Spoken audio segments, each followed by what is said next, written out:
আম দেখলে কারো জিহ্বায় জল আসে না, আসলে এটা বলা যাবে না। আসলে আম খুবই সুস্বাদু।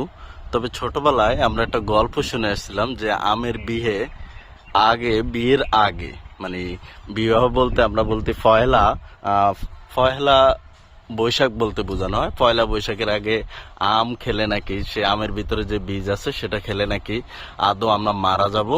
আসলে আমরা আজকে সেটাই পরীক্ষা করে দেখব আদৌ আসলে আমি খেয়ে দেখব আদৌ এটা ঘটে কিনা যে আমের বীজ আসলে ভিতরের অংশটুকু খেলে আমি আদৌ মারা যাচ্ছি কিনা। আমি আসলে সেটাই আজকে দেখাবো। আসলে আমি এই আমটা খাবো, তো এই আমটা আগে আমি ছিঁড়ে নিচ্ছি, তারপর এটার ভিতরের যে অংশটা একটু খাওয়ার চেষ্টা করব।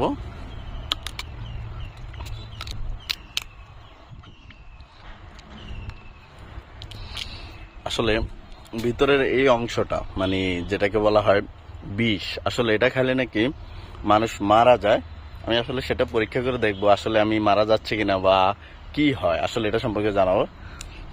আসলে এই জিনিসটা খেতে অনেকটা কষ, এত ভালো স্বাদ না, খুবই কষ। আসলে এটার মধ্যে থাকে ট্যানিন ও সাইটোজেনিক গ্লাইকোসাইড। আসলে এই জিনিসটা এতটা বিষাক্ত না বা এতটা বিষ এটার মধ্যে নেই যে আমাদের মতো মানুষকে মারবে।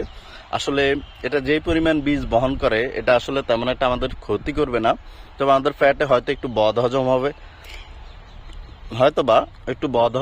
হয়তো এই ধরনের সমস্যা হবে। তবে আসলে এই কথাটা আসলেই সত্য নয় যে এই জিনিসটা খেলে মানুষ মারা যাবে। আসলে আমি খেয়ে দেখতেছি, তবে ট্যানিন যেটা সেটা তো আসলে ট্যানিন যেটা যেই উপাদানটা সেটা আসলে একটু মানে কেমন ক্ষারীয় ভাব বহন করে আর কি এই ধরনের পদার্থটা। আরেকটা যে পদার্থ থাকে সেটাও আসলে তেমন কোনো আমাদের ক্ষতি করবে না।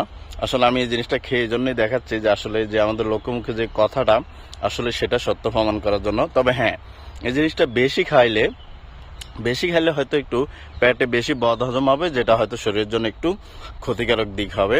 তো বেশি খাওয়া যাবে না, আমি হয়তো খেয়ে দেখাচ্ছি আসলে এই জিনিসটা নিয়ে যে একটা মানুষের ধারণা সেটাকে দূর করার জন্য।